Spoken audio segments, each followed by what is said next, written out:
Bienvenue dans votre chaîne préférée, l'information en temps réel, la République de l'info. Avant de commencer, n'hésitez pas de vous abonner à la chaîne et d'être courtois dans les commentaires. La question est la suivante. Depuis la révélation de leur arrivée sur le sol malien en 2021, la société privée Wagner qui emploie des mercenaires est-elle payée pour son appui au colonel putschiste? Et si est-elle le cas, comment les versements sont-elles financés? Avant même le déploiement de forces militaires, les hommes d'Evgeny Prigojine, patron de l'entreprise russe, ont commencé à prospecter dans le domaine aurifère, dont le Mali est l'un des premiers producteurs en Afrique. Or, leurs recherches n'ont jusqu'ici débouché sur la signature d'aucun contrat d'exploitation minière.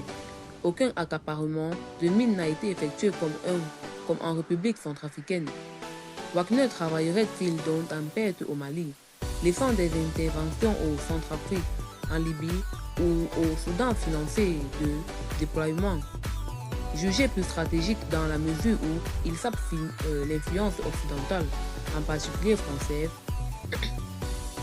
Un document officiel malien a manifestement éclairé plusieurs chancelleries, daté du 30 juillet 2022 et publié par erreur en fin d'année.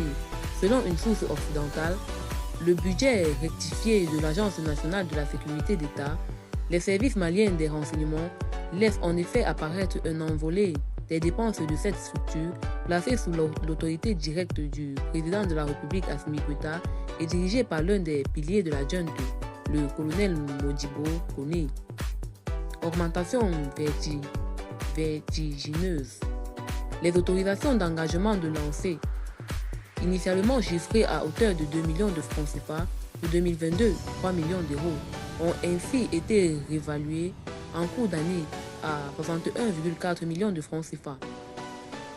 Les crédits de paiement, soit la limite des dépenses possibles pour la couverture des autorisations d'engagement, fixées pour l'heure par à 13,7 millions de francs CFA, 21 millions d'euros, ont eux été rectifiés à 103,7 millions de francs CFA, soit une augmentation vertigineuse de plus de 135 millions d'euros pour l'année 2022.